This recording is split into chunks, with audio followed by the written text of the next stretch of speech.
Welcome to the next edition of the BriefingsDirect podcast series. I'm Dana Gardner, Principal Analyst at Inter Arbor Solutions, your host and moderator. Today's BriefingsDirect mobile devices security and privacy discussion examines how a new balance needs to be struck between giving users at the remote edge all the productivity they want while protecting the most sensitive information. Stay with us now as we learn how a Minnesota law firm puts the power of diverse mobility to widespread use and keeps confidential and regulated data under strict control. Here to share his story of how to guide small to medium-sized businesses to the edge and back safely is our guest. Please join me in welcoming Mark Hatfield, IT Director at Jeff Anderson and Associates and IT Infrastructure and Security Consultant at Hatfield Engineering Corporation, both in St. Paul, Minnesota. Welcome, Mark. Thank you. Glad to be here today. We're delighted to have you. So, Mark, what are some of the major business and productivity trends that have pushed the demand for all kinds of mobile devices in the field?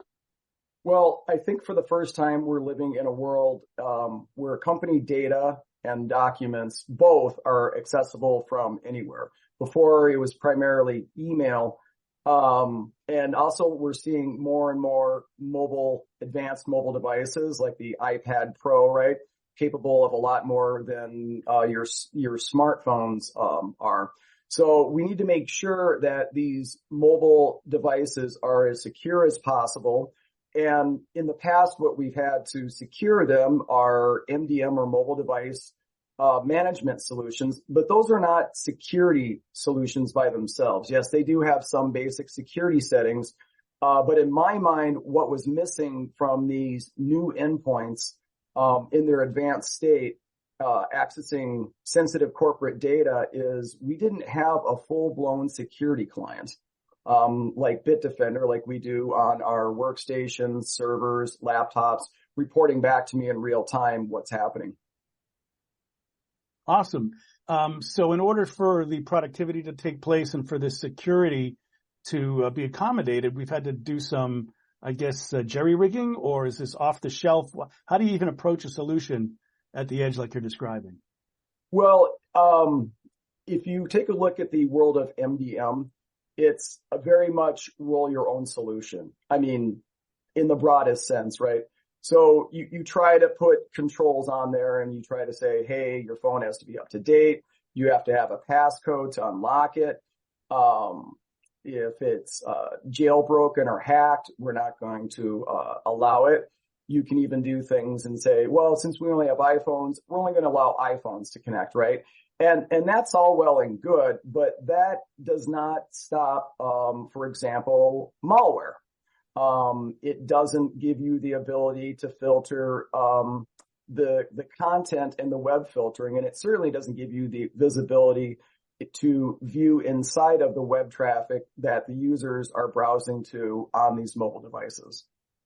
So you're sort of stuck to start out with the Wild West, but you got to bring it under justice and law and order. But let's learn why that's so important. Tell us about Jeff Anderson and Associates and why privacy and management of this critical data is so important to be controlled, managed, and secure. Well, Jeff Anderson is the premier law firm in the United States for survivors of sexual abuse. Jeff Anderson is one of he pioneered basically the field. So the survivors that we represent, obviously that data is extremely confidential and sensitive, both from a personal and a legal standpoint, right? And like I mentioned before, in the past, you would have individuals accessing just email, right? But now we have people that need to access these sensitive legal documents from their mobile devices, right? So we needed to I needed to add that extra layer of security in there that MDM was missing. And of course, these are law firms, so there's discovery going on. They're out in the field, they're interviewing people, they're taking pictures of evidence. There's all sorts of myriad types of media modalities and structured and unstructured data. So this is no small task in order to give them the full purview that they want when they're doing their jobs. No, and also since everything, we're shifting to the cloud, right? It means that all of our legal documents are available in the cloud, right? So literally, if we allow it on a mobile device, they can access any of our legal documents. So it would be disastrous, I would say, for an unauthorized individual to gain access to those legal documents. Like I said, both from a personal traumatic point of view for the survivors, and also from a legal point of view. We are required to keep those documents safe, and they contain sensitive information. I'm not going to get into all of the sensitive information they contain, but it's we need to keep it secure. And as you mentioned, a lot of this is going up to the cloud. So we're hop, skipping, and jumping over various networks. And so the in between the edge and the cloud needs to be considered as well. Yeah, that's the other thing that's changed too.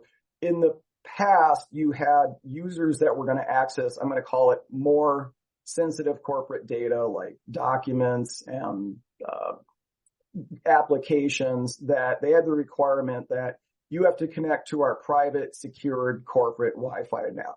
But now you have, with the mobile devices, they're out everywhere, right? They're in a coffee shop where there's public Wi-Fi, right?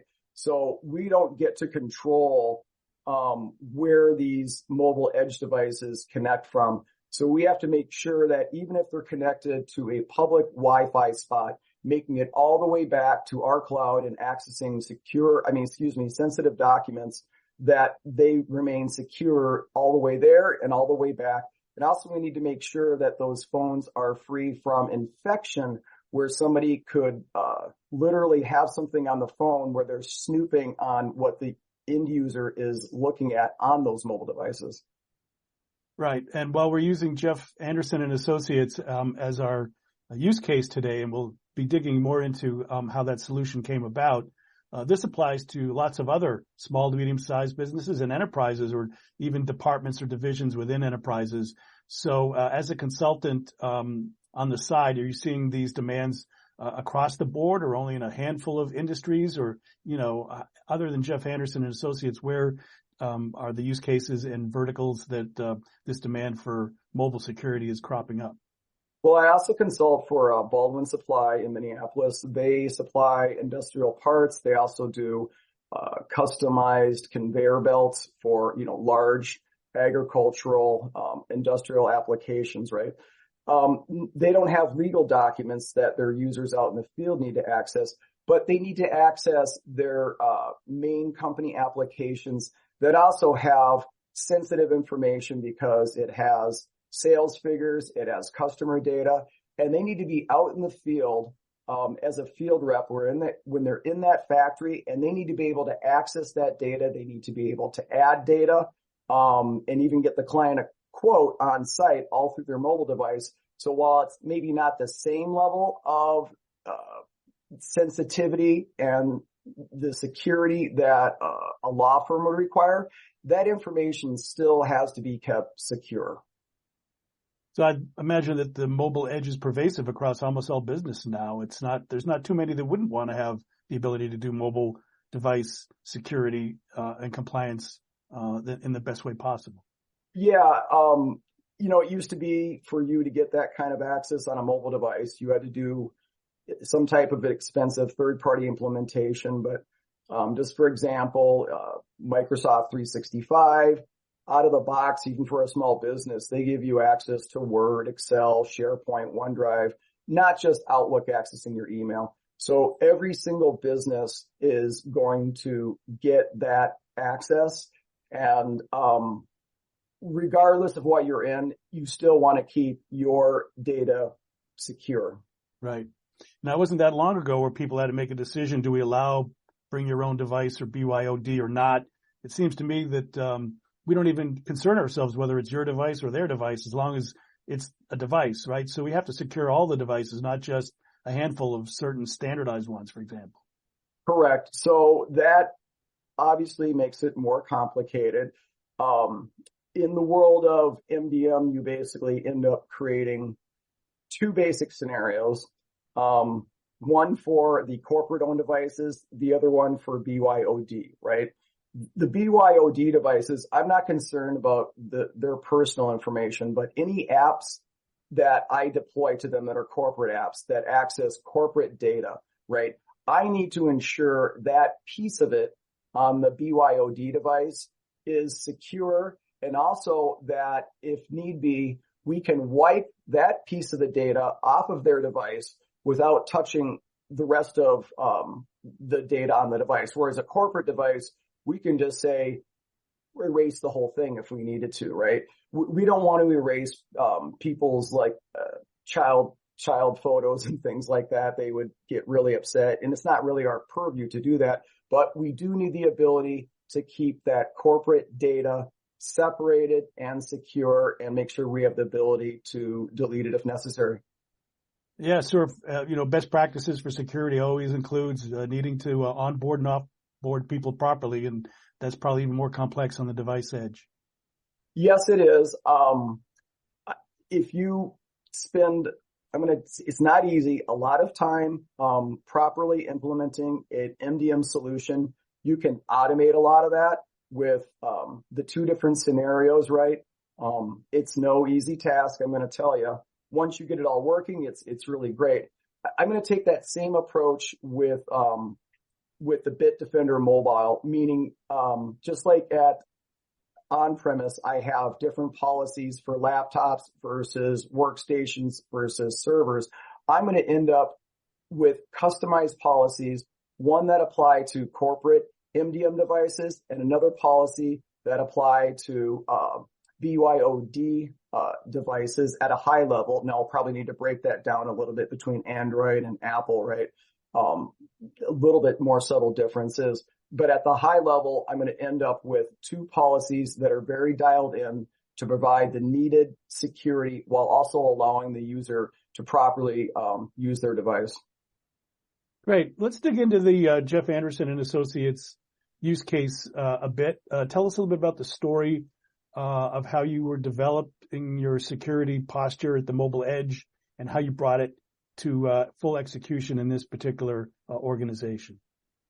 Well, typically in the past, we had just put email on people's mobile devices, and we've always had a mix of corporate owned and BYOD. So that's where we started, where many people did. And then we added MDM, and then we started giving them access to more things like Word and Excel so they could open up attachments. But then as we shifted our documents to the cloud, and Microsoft was now providing, well, here's the SharePoint client for your mobile device, and the end user could access all that data. At that point, I said, we need more here. In my mind, these MDMs have almost become full-fledged user endpoints like a laptop. They can access the same data, they can perform the same functionality, but what are they missing? They don't have a security client like Bitdefender, right? We managed our on-premise devices with group policy, right? And we manage our mobile devices with MDM, but I don't just rely on group policy to secure my endpoints on-prem. I also have to have that security client. I'm just taking that same philosophy and extending it out to the mobile devices because essentially they've, if you take a look at the iPad Pro, it essentially is a laptop. It's a fat client for sure, right? That's not a thin client. That's a fat client. It can do everything the laptop can do. So. Yes. And so one of the ways to protect a laptop would be to make it a virtual client at the edge. And so everything is really just going back to the cloud. Is that the solution for mobile devices, or do you have to do both fat and thin? Well, so the problem with, and I used to do a ton of remote desktop, right? And on-prem, it works extremely well. Because if you're going to say, for example, I'm going to create a whole virtual desktop that's either hosted in the cloud or on-prem for an end user, how well that performs is based on how good their connectivity speed is to it, right? And the latency. And you could control that on-premise or on your corporate controlled Wi-Fi, right? But when end users are wherever, right, and who knows what the quality of their connection is going to be. Yes, it's enough to surf the internet and get email, but if they're trying to access an entire virtual desktop in the cloud or even one that's hosted on premise, they're not going to have a good experience, right? So I very much shifted to that we're focused on the clients or on the endpoints, right? But all the data is in the cloud. And also more and more we're seeing where Microsoft and other people are starting to shift the actual client to a web browser, right? So it doesn't make as much sense as it used to create a virtual desktop if the users are just accessing most of their apps in a web browser anyways. And that's how they're optimized, yeah. So you found yourself wanting more security for more types of apps and uses at the edge. You didn't know of anything off the shelf or easily dropped in. You had to do some customization. So tell us a little bit about that mobile security pilot or proof of concept journey and where you are with it right now. Well, as I mentioned, we've our mobile device solution that we utilize is Microsoft's Intune, right? We're very heavy into Office 365, and so it seemed like a natural fit, right, for the integration. And then when we were looking for an additional security client that can handle the anti-malware and those types of scenarios, I was very intrigued by Bitdefender that they also, if you had Intune, that their security client that gets installed on the mobile device endpoint added even more functionality. Like it tied into Intune. So I'm kind of almost mirroring the two worlds together. In addition to that, I've been extremely impressed with Bitdefender for all of our other needs, our servers, our workstations, and laptops. They've been extremely helpful. They've kept us extremely safe. And I'm going to say the other thing that has differentiated Bitdefender from many of the vendors I've worked with is they listen to your suggestions and they actually act on them. So I view it as almost a partnership where that partnership has worked out fantastic for doing all of, I'm going to say, our traditional endpoints. And now I'm looking to add that to the mobile device. Plus, it's going to integrate with our mobile device management solution, bringing us even more power. And how does that remote agent on the mobile device process work? Are you in control of that? Do you feel like the user experience is okay? Are they oblivious to it? Is there any degradation of functionality at the edge when you deploy and use an agent like that for security and management? Well, that's where the testing comes in, right? Anytime you're going to deploy something new, you have to start with some test devices and really, really fine tune it because you cannot inconvenience the user much, right? You can't slow down their performance. They're basically not going to tolerate it. They'll go to upper management. Upper management isn't going to tolerate it.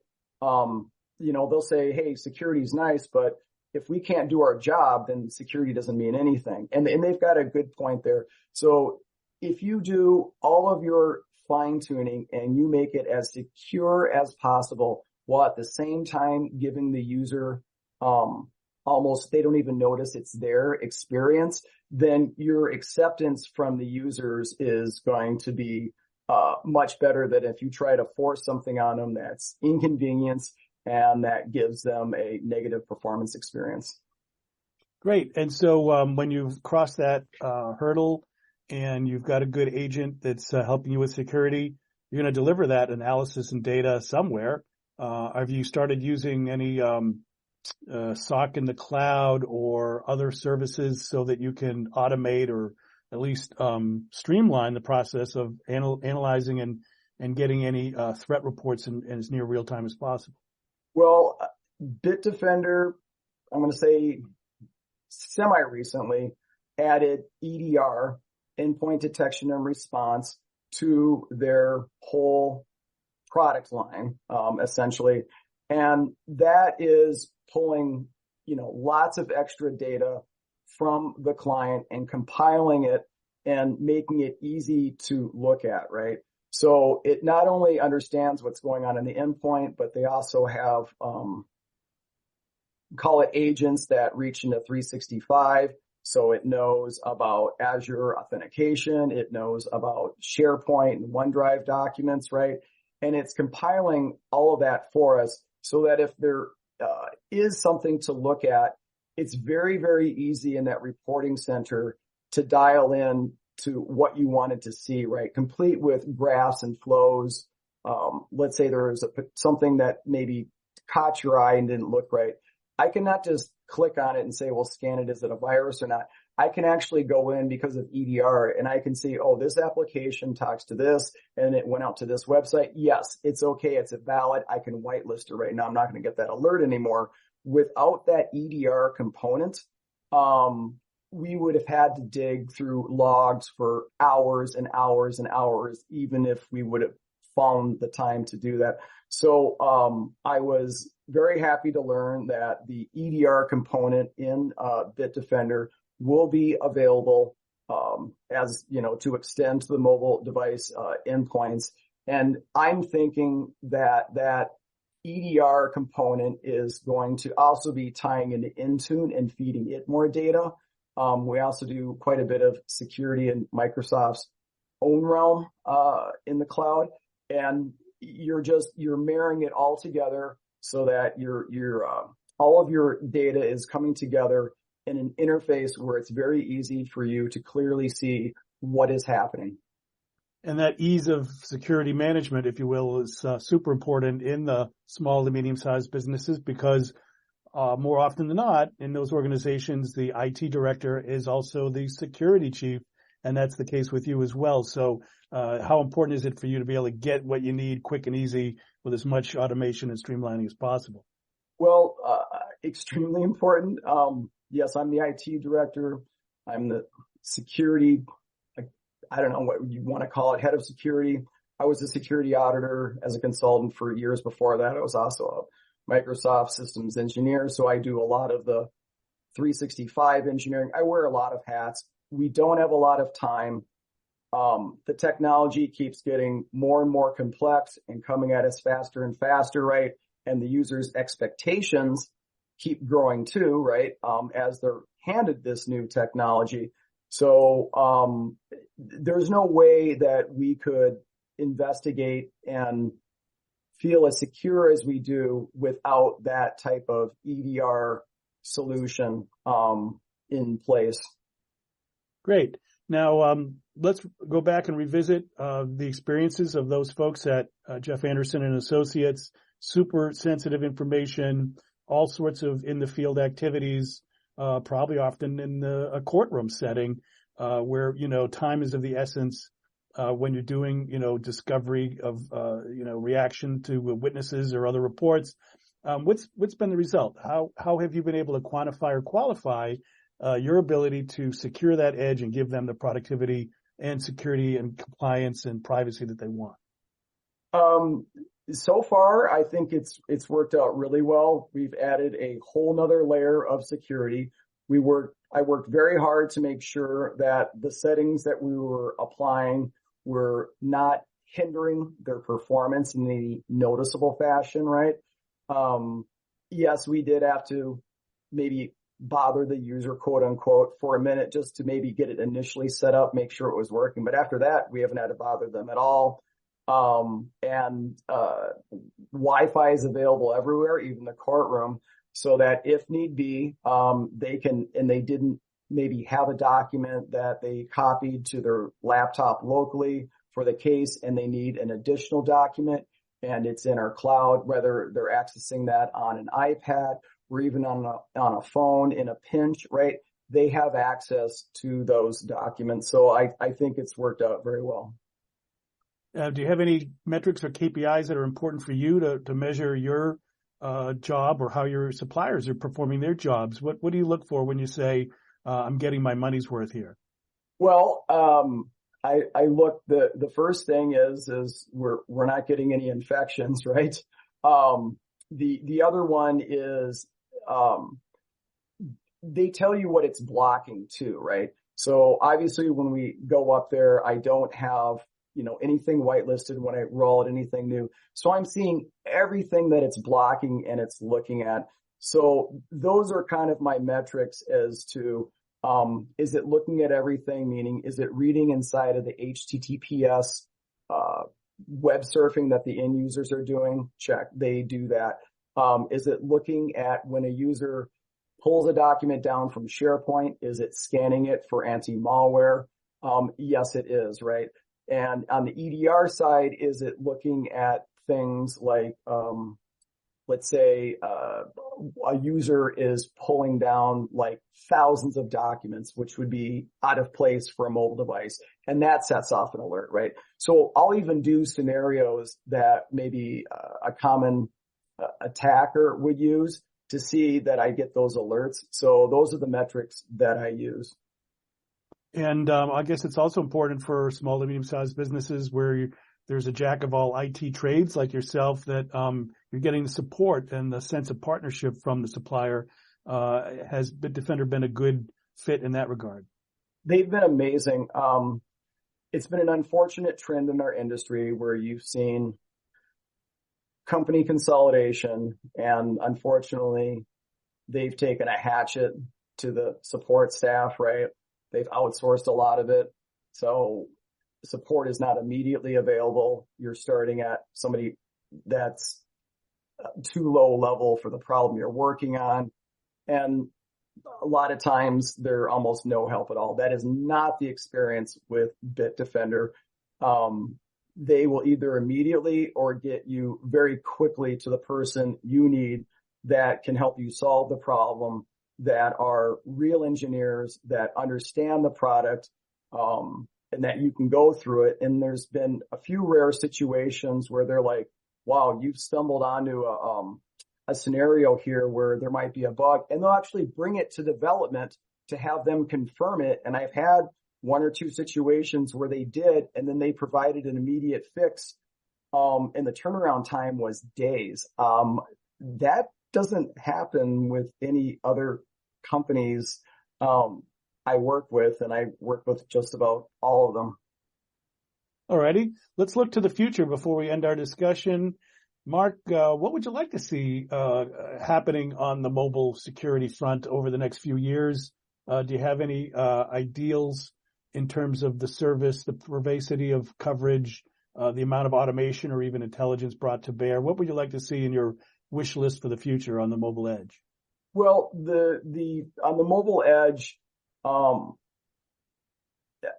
course I want to see it covering all aspects of it, right?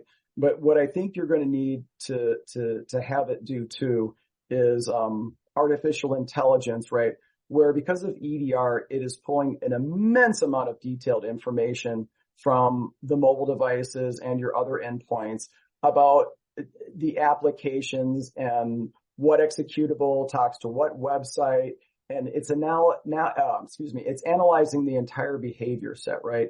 But even I don't have time to look through all that. So you're going to need to have something that can, in an intelligent fashion, look at all that gigantic amount of data and come to some conclusions, right?